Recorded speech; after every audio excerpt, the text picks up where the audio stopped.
Hello friends, welcome back to my channel. मैं पिंकी आ गई हूँ आपके सामने ज्योतिष से जुड़े हुए उपाय और उनकी जानकारी लेकर। आज मैं आपको बताऊंगी सावन में कौन से कार्य आपको नहीं करने चाहिए, क्योंकि 4 जुलाई से सावन माह शुरू हो रहा है और इस बार सावन माह एक नहीं बल्कि 2 महीनों का है।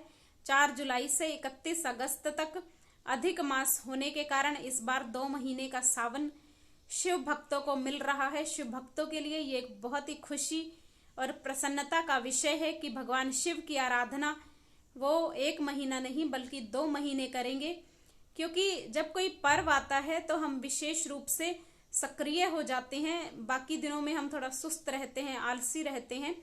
तो शिव भक्त सक्रिय हो जाए, जागरूक हो जाएं और सावन के महीने के अंदर आपको ये कार्य कभी नहीं करने चाहिए। इससे भगवान शिव आपसे रुष्ट हो सकते हैं, आपके जीवन में परेशानियां आ सकती हैं। तो आइए बात करते हैं कौन कौन से कार्य आपको सावन में नहीं करने चाहिए।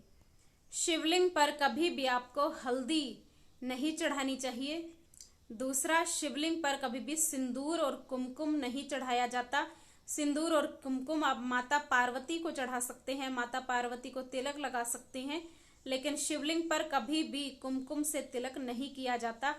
तीसरा, आपको विशेष ध्यान रखना है, तांबे के लोटे में दूध डालकर शिवलिंग का अभिषेक नहीं करना चाहिए, क्योंकि तांबे के लोटे में डला हुआ दूध जहर के समान हो जाता है। तो शिवलिंग पर कभी भी तांबे के लोटे में दूध डालकर जल ना चढ़ाएं, क्योंकि शिवलिंग पर हम दूध चढ़ाते हैं जिससे भगवान शंकर जब उन्होंने विष का पान किया था तो देवताओं ने उन पर दूध से अभिषेक किया, उन्होंने दूध ग्रहण किया, जल ग्रहण किया, जिससे उनके शरीर की जो पीड़ा थी, जो विष पीने से, जो जहर का प्याला उन्होंने पिया था, जहर पीने से जो उनके शरीर में तकलीफ हो रही थी वो तकलीफ शांत हो गई थी।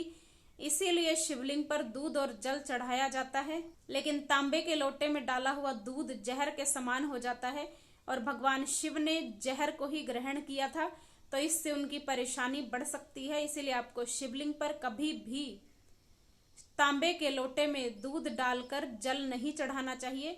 सिंपल दूध भी नहीं चढ़ाना चाहिए और पानी के अंदर जो लोग कच्चा दूध मिलाकर चढ़ाते हैं वो भी नहीं चढ़ाना चाहिए। केतकी के फूल भगवान शिव को कभी भी नहीं चढ़ाए जाते। नारियल पानी से शिवलिंग का अभिषेक नहीं करना चाहिए। शिवलिंग की कभी भी पूरी परिक्रमा नहीं की जाती, हमेशा आधी परिक्रमा ही की जाती है। बीच में जो लाइन बनी होती है उसको कभी भी लांघना नहीं चाहिए।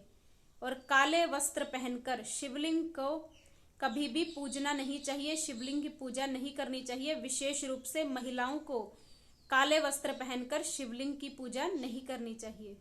और बैंगन का सेवन सावन में नहीं करना चाहिए, क्योंकि बैंगन को तामसिक भोजन की, अशुद्ध भोजन की श्रेणी में रखा गया है। इसीलिए सावन में बैंगन का सेवन नहीं करना चाहिए। प्याज, लहसुन, मांस, मदिरा इत्यादि ये चीजें तो त्याज्य होती ही हैं। और कच्चा दूध भी सावन में नहीं पीना चाहिए, क्योंकि कच्चे दूध से हम शिवलिंग का अभिषेक करते हैं। तो विशेष रूप से आप इस बात का ध्यान रखें। आप उबाल कर दूध पी सकते हैं, गर्म करके पी सकते हैं, लेकिन कच्चा दूध सावन के महीने में विशेष रूप से ग्रहण नहीं करना चाहिए।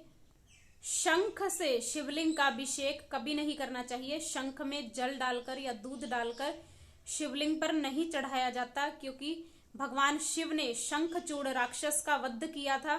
इसीलिए शंख और शंख से जुड़ी हुई हर वस्तु भगवान शिव को अप्रिय है। इसीलिए कभी भी शंख से भगवान शिव का अभिषेक नहीं करना चाहिए। शिवलिंग पर तुलसी कभी नहीं चढ़ाई जाती। इस बात का विशेष रूप से ध्यान रखें कि शिवलिंग पर तुलसी नहीं चढ़ानी चाहिए। और तुलसी के गमले में भी, अगर आप अपने घर में अपने छोटा शिवलिंग रखा हुआ है तो कभी भी तुलसी के गमले में शिवलिंग को स्थापित नहीं करना चाहिए। इससे भगवान शिव आपसे रुष्ट हो जाते हैं और आपके जीवन में बहुत सारी परेशानियां आ सकती हैं। तो कभी भी शिवलिंग को तुलसी के गमले में नहीं रखना चाहिए। टूटे हुए चावल शिवलिंग पर कभी नहीं चढ़ाने चाहिए। भगवान शिव को चावल अत्यंत प्रिय है, लेकिन शिवलिंग पर कभी भी टूटा हुआ अक्षत नहीं चढ़ाया जाता। हमेशा साबुत चावल ही आपको शिवलिंग पर चढ़ाना चाहिए। इससे आपकी सभी मनोकामनाएं पूरी होती हैं। तो सावन के महीने में इन बातों का विशेष ध्यान रखें, जिससे भगवान शिव आपसे प्रसन्न होंगे और आपकी सभी मनोकामनाओं को पूरा करेंगे।